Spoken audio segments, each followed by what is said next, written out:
listener production.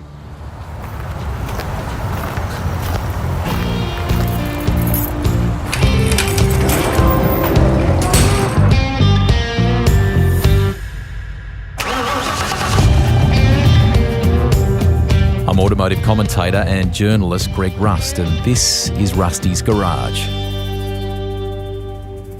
I'm in New Zealand for this ep, and my guest, well, he's in Scotland. Can't tell you how excited I am to chat to Dario Franchitti. He's been high on the wish list for some time. Like many of you, I greatly admire what he's achieved as a racer, especially in America, where he won the IndyCar title 4 times, including 3 in a row. And he got to drink the famous winner's milk at the greatest spectacle in motor racing, the Indy 500, 3 times. It's a feat that very few have achieved. I've been fortunate to meet and interview him before during broadcasts of the Gold Coast event, but never had a good chance to talk at length about his proper love of cars and his genuine appreciation for the history of motorsport. Our podcast happened at the time of his Instagram series, Dario's Career in Cars. And man, there's been a few. From those that he was just at one with, and others that left him nursing serious injury. Sadly, he lost some good mates along the way too. We'll talk about that later. And a crash that forced him to call time on professional racing. Mind you, he still pulls on the helmet for some seriously cool opportunities to drive priceless machines that made their mark in the sports annals. And he's pretty handy on the mic, calling the electric Formula E series as well.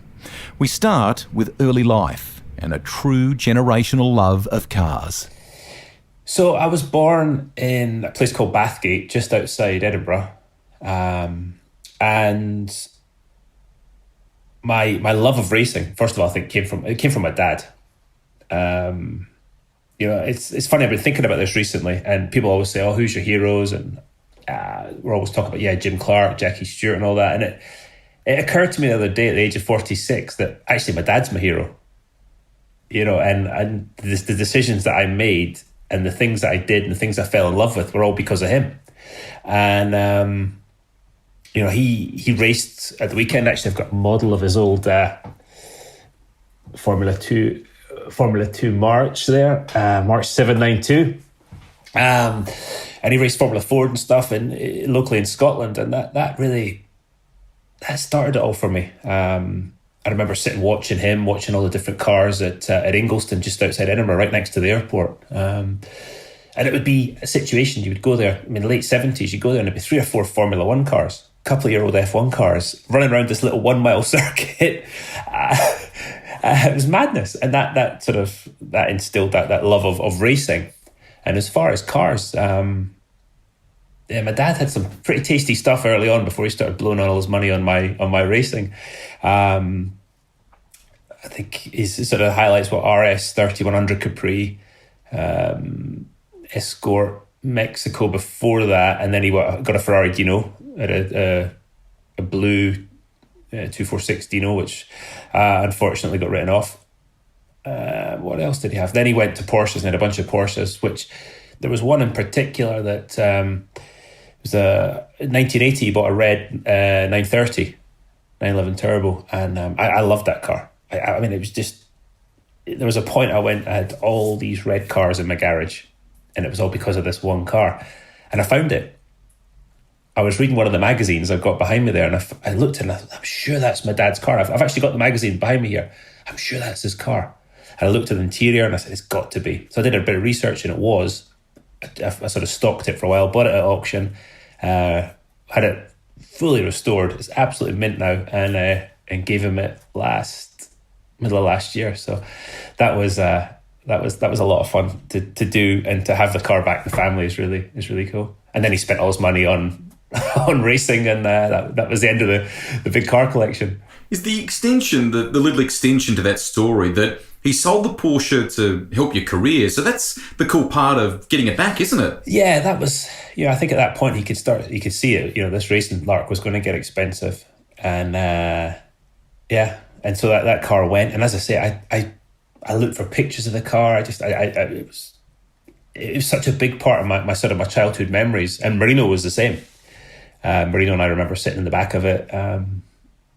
back in the day before like seatbelts for kids and stuff in the back of the car. And so it was really cool. His face, I videoed it all when he walked in the garage and it was undercover and he's like, "Well, what's this?" And his face just dropped. So that was fun. It's in the family, the genetics, that's clear. Your brother Marino is an accomplished driver too. I recall you telling the Motorsport magazine guys that you both have very similar driving styles, and the engineers have noticed this, haven't they? Yeah, we always talked about driving cars and what we did and everything. But until you really see it in the data, you can't be sure. And we did Daytona together for the first time in 2005. And those first laps that we overlaid and the data traces all these lines of data, exactly what you're doing, the throttle, the brakes, the steering, all that stuff, identical. The way we released the brake pedal, the way we pressed it, back to the throttle, the steering angles, the balance we liked in the car.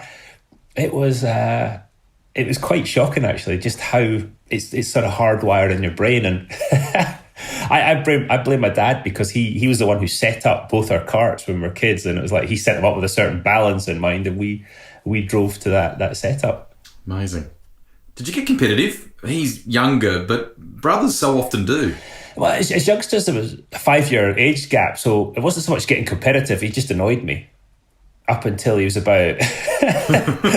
I mean, seriously, up until he was about 15, he just annoyed me, and then I thought, this guy's actually quite cool.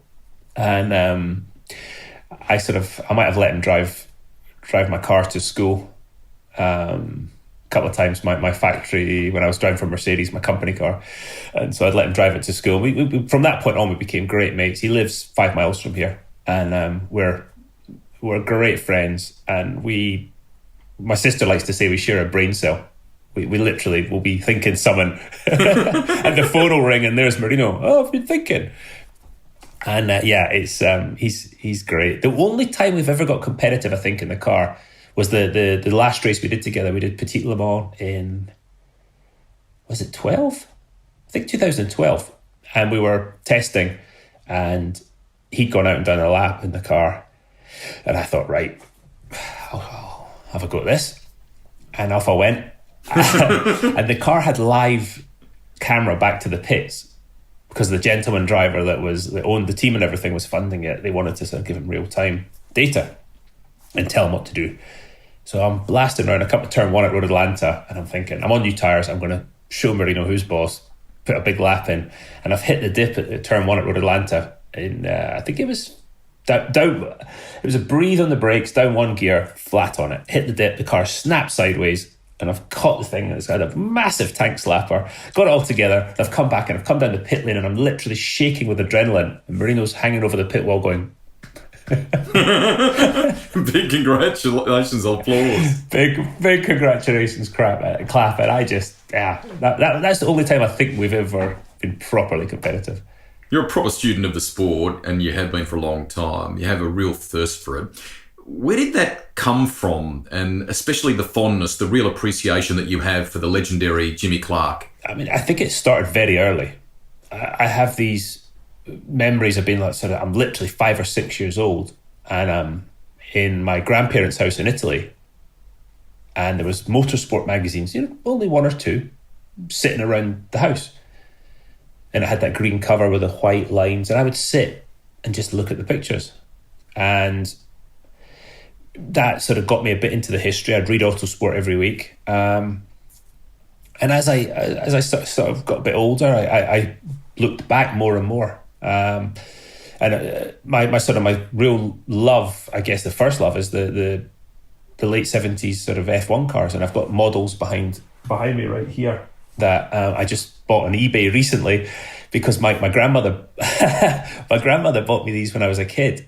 And that sort of started my love of certain Formula One cars. And so I bought them. But the Jim Clark thing, I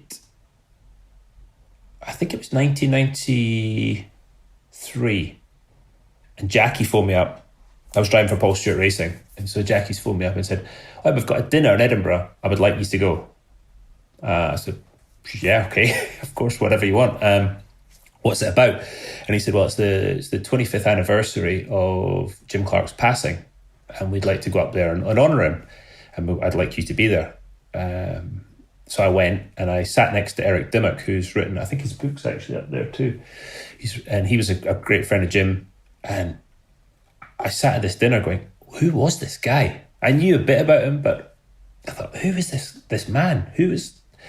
And it started a sort of a real appreciation. And I went home, and it was one of those things. Mum's like, what do you want for your birthday? I said, I'd like a Jim Clark picture.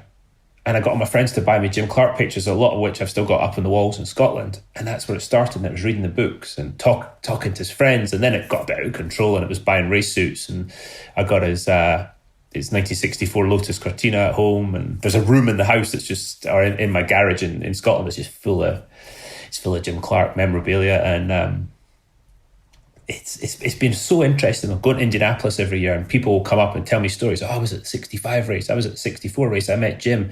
And people would come up and say, here's my scrapbook from when I was a kid on Jim Clark.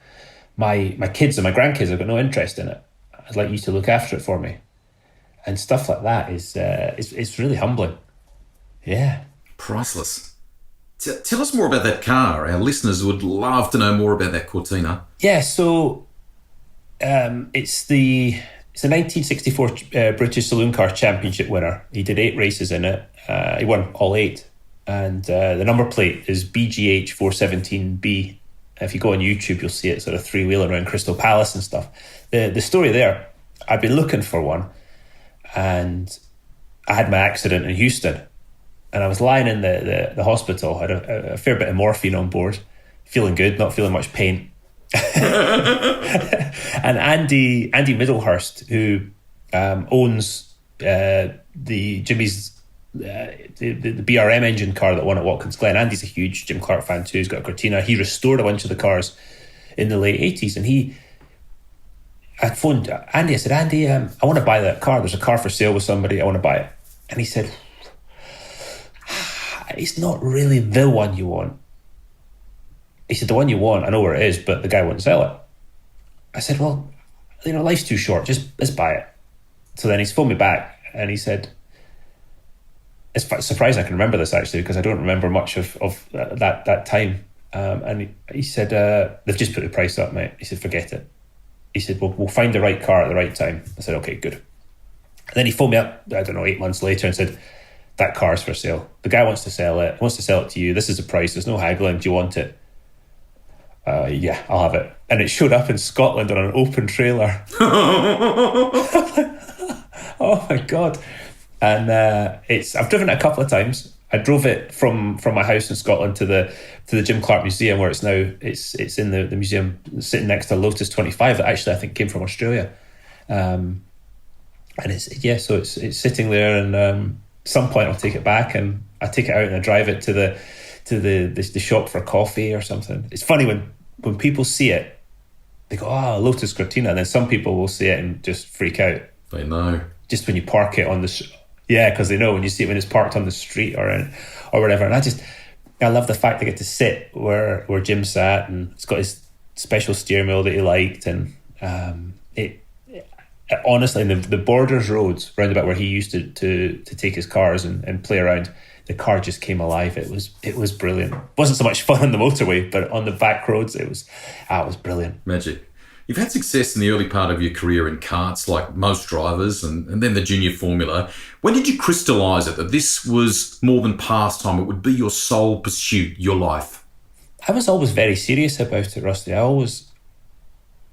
From even in karting, I always wanted to be a racing driver. It's all I ever wanted to do.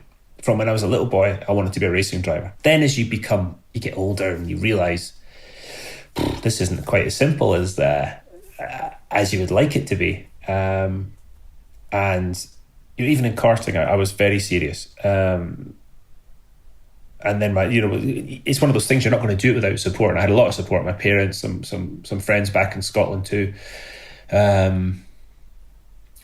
And was there a great plan? I knew what I wanted to do, but really from that point it was just trying to make it happen. And I'm very fortunate in the people I got involved with. with David Leslie, father and son, Jackie Stewart, that sort of stuff. And, it's the usual story.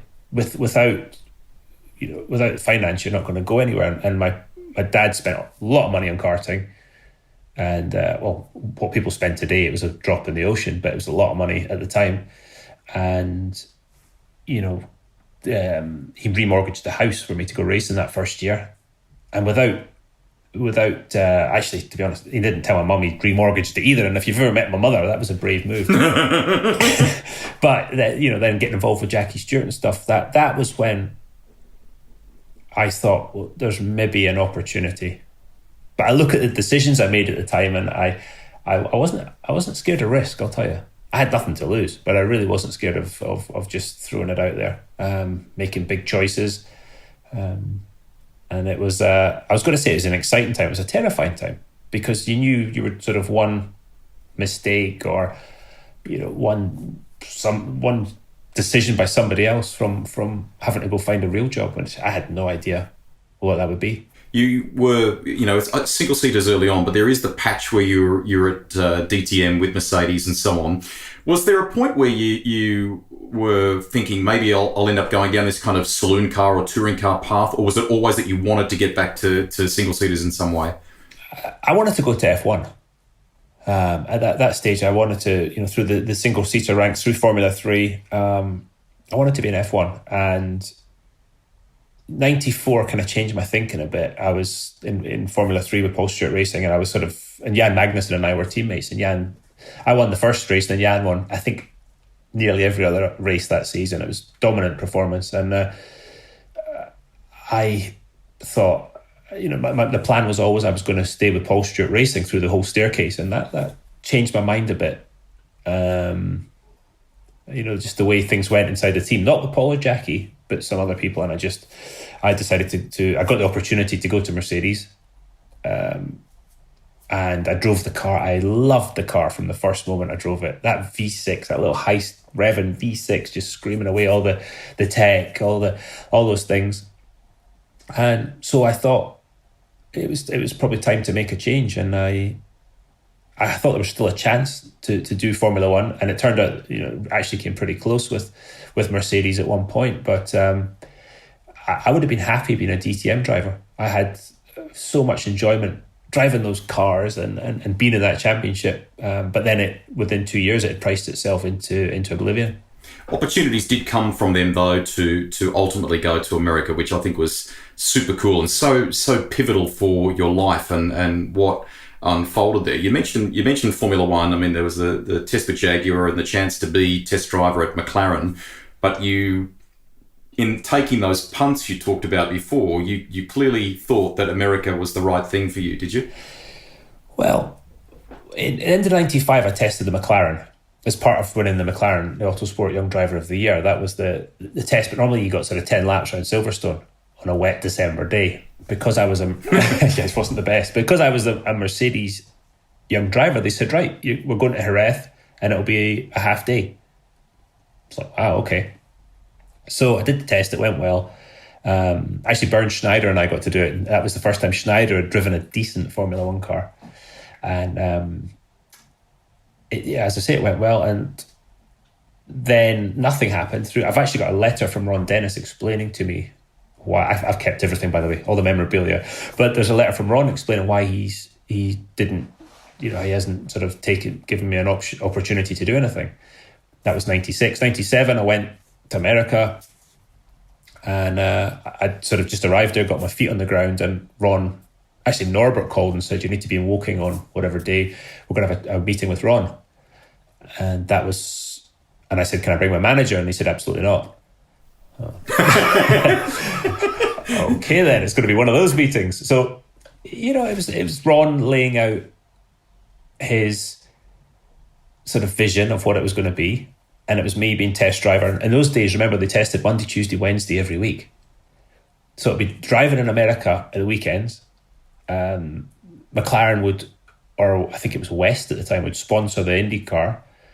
I'd do the race on Sunday. I'd go to New York, jump on Concorde, fly back to the UK. They'd fly me to the test. I test Monday, Tuesday, Wednesday, do the reverse trip back, raced IndyCar. That was going to be my life. And it was a great opportunity. But there was a part of me didn't trust Ron. That's the wrong thing. I just felt it was sort of, I'd seen the way Alan McNish had been spat out by the whole Formula One system. And there was something in me just said, no, I'm not doing it. And I said no. And I think the first time Ron and I had spoken since then was 2 years ago at the Goodwood Revival. That was it since then. How did that go? It was actually quite pleasant. I think that day he'd actually just been paid for his McLaren share, so he was feeling pretty good about life. I think that was also the beginning of the end for my Mercedes relationship. Who knows what life would have been like had I taken that option, but I didn't think it was the right thing to do, and I'm pretty happy with the way things went. Yeah, you should be.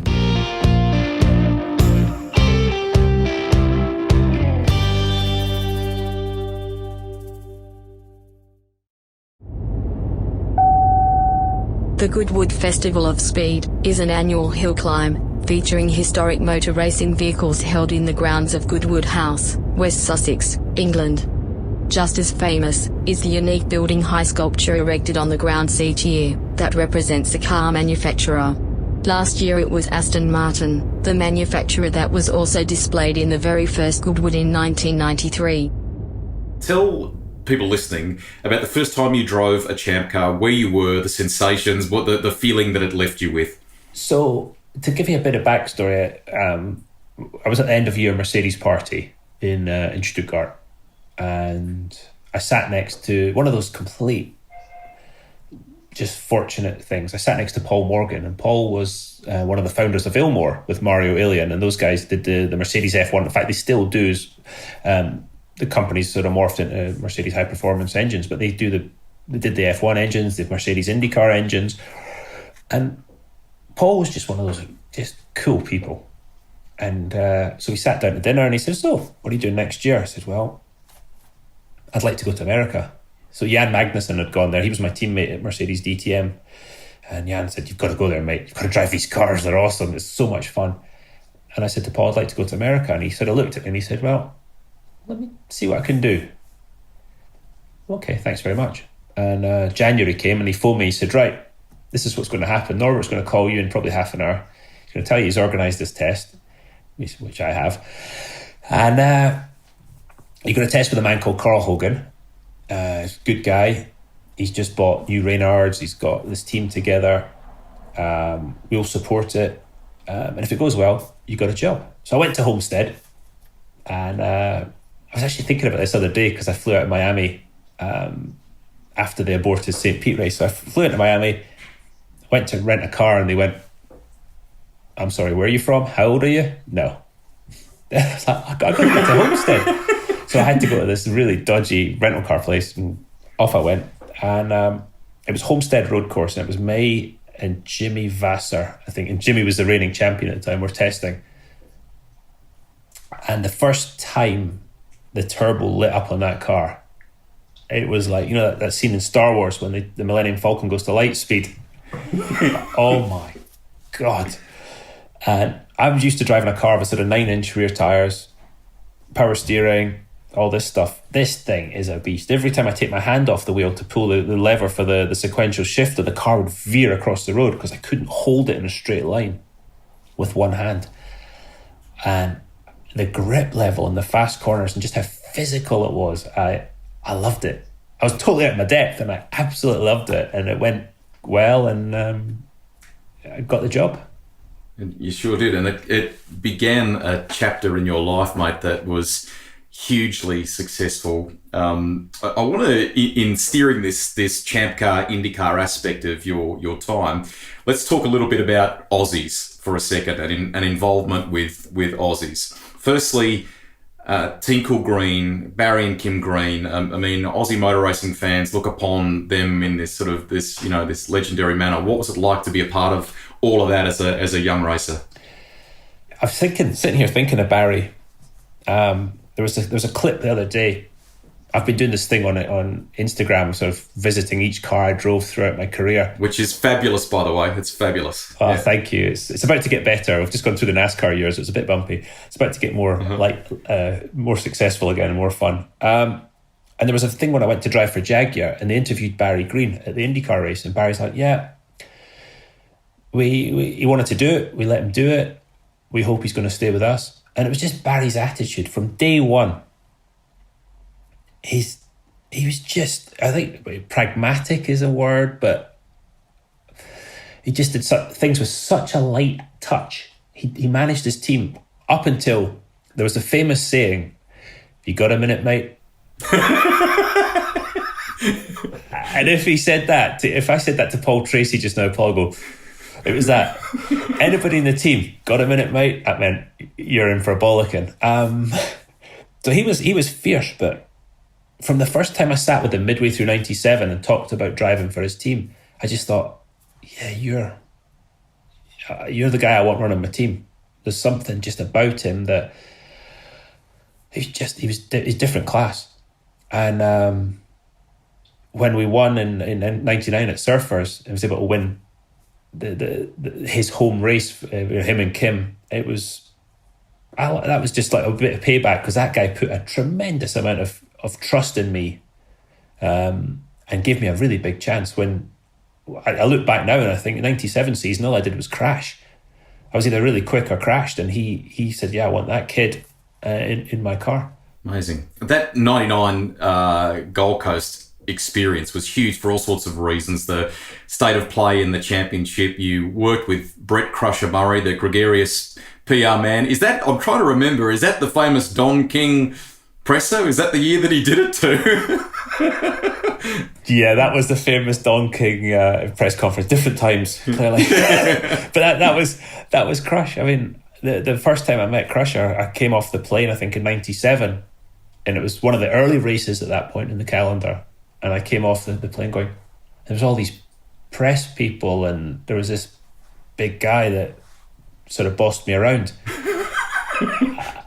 And at that point I didn't enjoy any of the sort of the fun of Australia. I went there, kept my head down, did my job.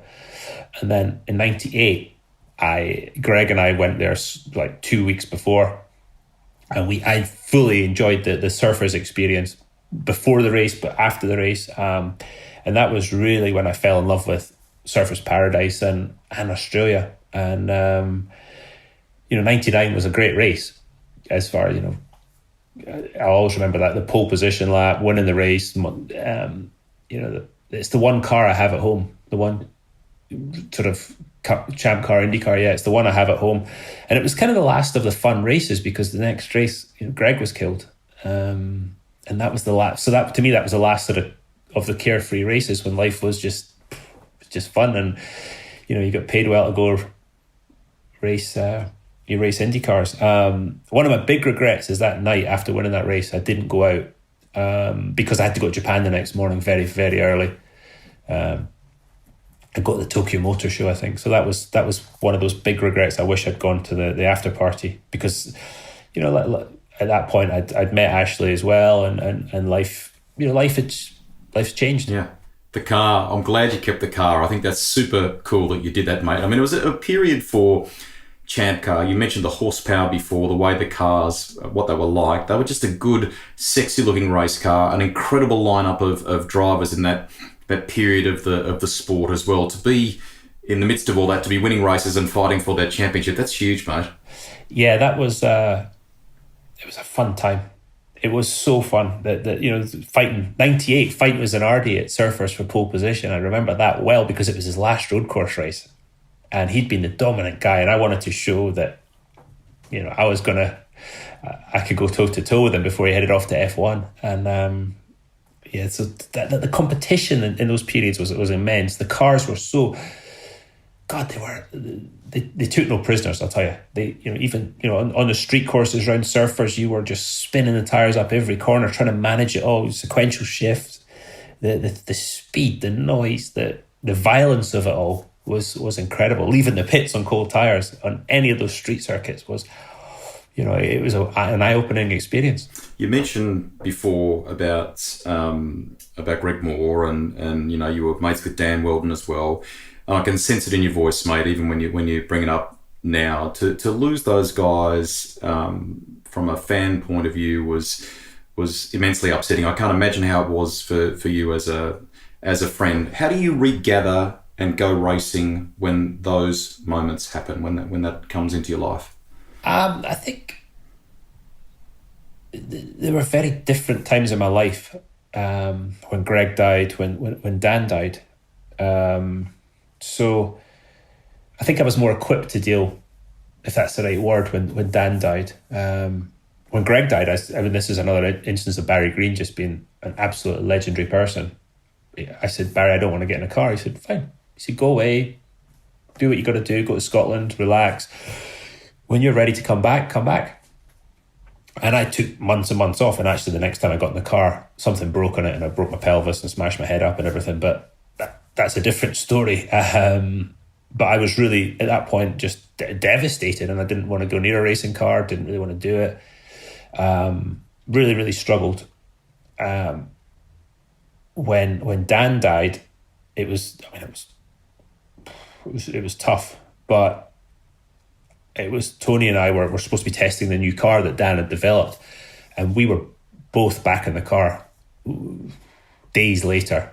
And I sort of felt a responsibility almost to start testing this car, and as one of the sort of elder statesmen by that point of the series, and sort of helping to guide and helping to lead everybody forward. And Tony and I by that point were two of the older guys, and we talk about it now. We did feel that responsibility to get on with things and to keep the show on the road. But there's a certain degree of, you just go forward. We all do it, I guess. You just go forward. You just put one foot in front of the other and just get on with it. But they were, those were horrible times. Both, and the problem is, a lot of things you forget in life. I don't forget, either of those moments. I think when Greg and when Dan died, and when Justin died, I was playing iRacing last night with Stefan Wilson, his brother, and I was just thinking about him. Horrible. The real bad side of our sport. I think Mario Andretti said it when Ronnie Peterson died. He said, racing is also this. Mm.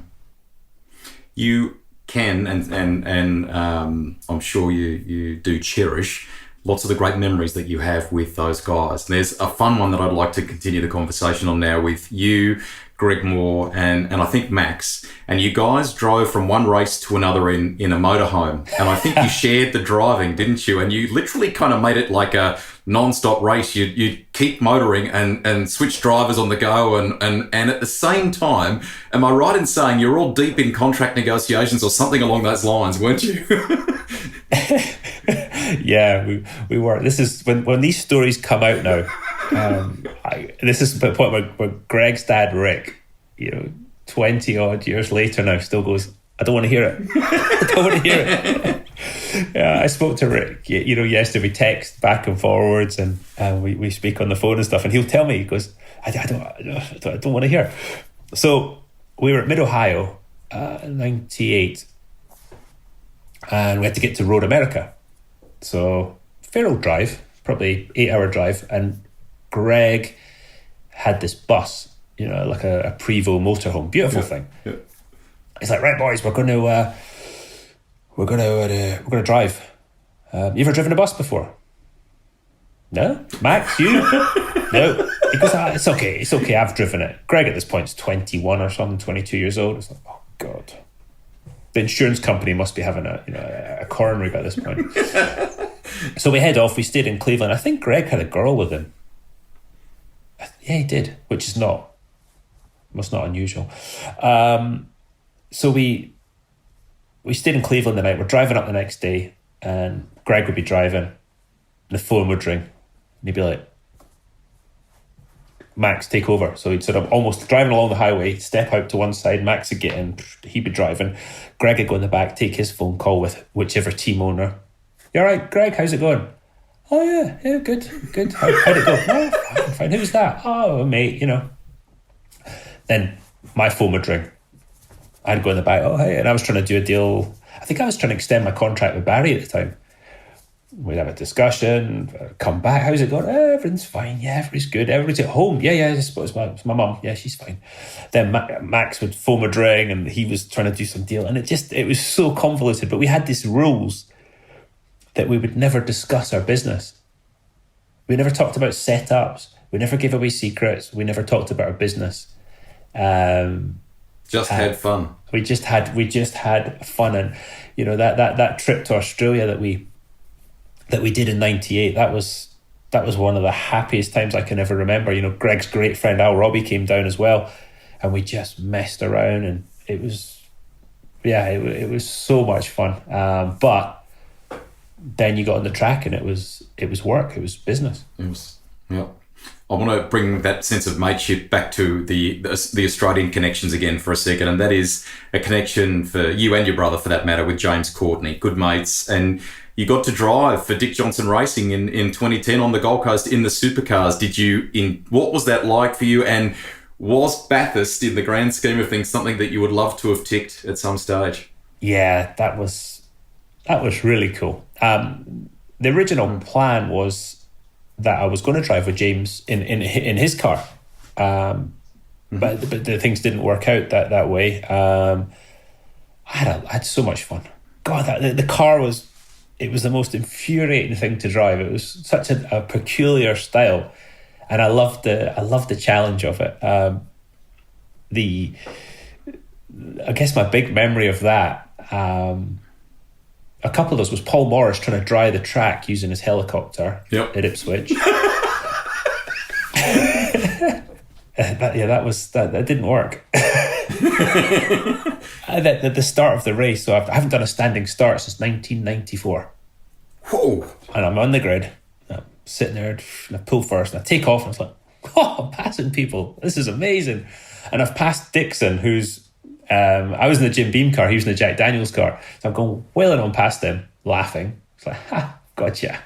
Come to the first corner of that hairpin, and all hell's broke loose. And I think Jacques and I think Will got together, and one of the cars is lying in the middle of the track with maybe one corner left on it. So I've nosed up to this car. I'm like, crap. So hit reverse back, and smash straight into a car that's behind me. I look in the mirror, and there's Dixon going, what are you doing? What exactly? It was a lot of fun. Didn't do particularly well, but had a great time, and loved any time I can get to hang out with Courtney. It's so much fun. I've known him since he was a little boy or teenager. You know, when he raced, I think we first met in Paris, Bercy, when we were doing the go-kart race, and him and Marino and Pat Long and that whole group were as tight as you like. You know, they would come up to Scotland, and they would stay in my house. I'd be living in America, and they'd stay in my house, and I'd get this, we're going to stay in your house. And I'm thinking, oh God. So I'd phone my mum, I'd say, Mum, please go over to the house, make sure the garage is locked, hide the keys. Don't worry about the booze or anything, just hide the keys of the garage, because those lunatics will decide it's a good idea to take one of the cars out. Actually, there's another story with that. So I was a Honda driver for most of my IndyCar career, and they would give me a car in the UK. It was an Accord Type R. Did you guys have that? With a big wing? Yep, beautiful. So I would use that when I was at home. Anyway, Marino and James were in Scotland and decided they were taking it out. And I get this phone call from my mum. Marino's too scared to call you. There's been a bit of an accident. Oh. What happened, Mum? Him and James. So as soon as I hear that, the sirens are going off. Him and James were driving along, and they got forced off the road by a lady in a minivan. What? Okay. How's the car? Oh, it's destroyed. Destroyed. Yeah, it was completely broken. I phoned Honda. They're sending a new one. They're not very happy. Okay. So eventually, phone Marino. He's telling me this whole convoluted story. Years later, I get the whole story. There was a humpback bridge that Marino used to use in his younger days and see how far he could jump his car. So he thought, this Accord Type R's got a bit more poke than the stuff I've been driving. Let's see how far we can do it. So they're belting along. And he sort of turns to James and goes, watch this. And they've taken off. And he's gone, oh, shit. So, of course, he's jumped out of the throttle. The thing's gone, boom. And it's Nosedived. Nosedive, front subframe, everything gone, destroyed. And that's when they came up with this ridiculous story. So, JC, if you're watching, you owe me. You owe me a few beers. Kids do not try this at home. Very cool. No, exactly. Let's go with another friend as well from the Gold Coast. That is Mick Doohan. You may remember we actually did this side story for one quick second. We did a boat trip with Darryl Beattie and a few others out to Moreton Island at one stage, and I think Mick had what was called a skater back then. And I recall looking across at you, and the pair of us, like our faces were quivering like you were doing a parachute jump. You know, it was I remember that bloody boat. Oh, it's hilarious! It was hilarious. But where I'm going here is two wheels, mate. And that is, you have a little bit of a fondness for two wheels, and as you shared in your Instagram story very very recently, it was also one that had kind of frightening consequences for you too. What happened? Yeah. Well, I'll go back a second. I mean, who doesn't want to be Mick Doohan or Barry Sheene? Exactly. You know, I was so fortunate that these guys became my friends. But there is still a massive amount of hero worship there. Yeah. And we actually did a trip up in the hills above Surfers. We took some bikes. Mick organised for us back in 2000.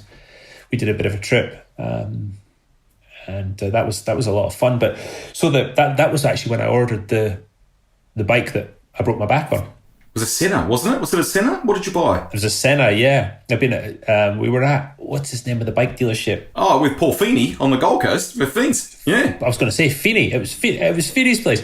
And he's like, look at this, boys. Saw this at the bike show, this MV Senna. And Montoya and I have both gone, gotta have.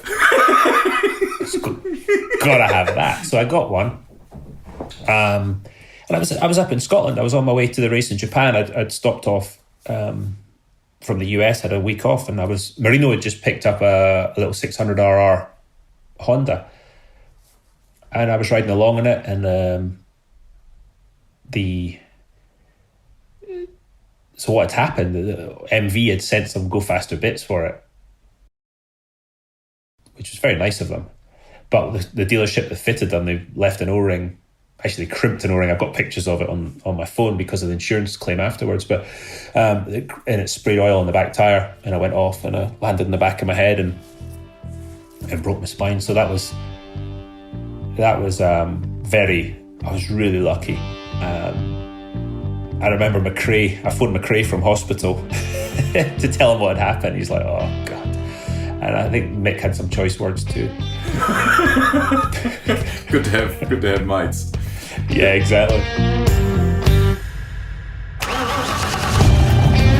That's the end of part one of my chat with Indianapolis Motor Speedway and American Motorsport Hall of Famer Dario Franchitti. Probably should clarify that when we referenced Max in that fun motorhome story, it was Max Pappas, a former F1 driver and Champ Car race winner. And when he mentioned Ashley, that's his former wife, Hollywood actress Ashley Judd. Head back to the library now and fire up part two, where we talk a little about Bathurst, his rivalry with Aussie Will Power, the IndyCar crash that thwarted plans for a move to sports cars with Porsche, and a whole lot more.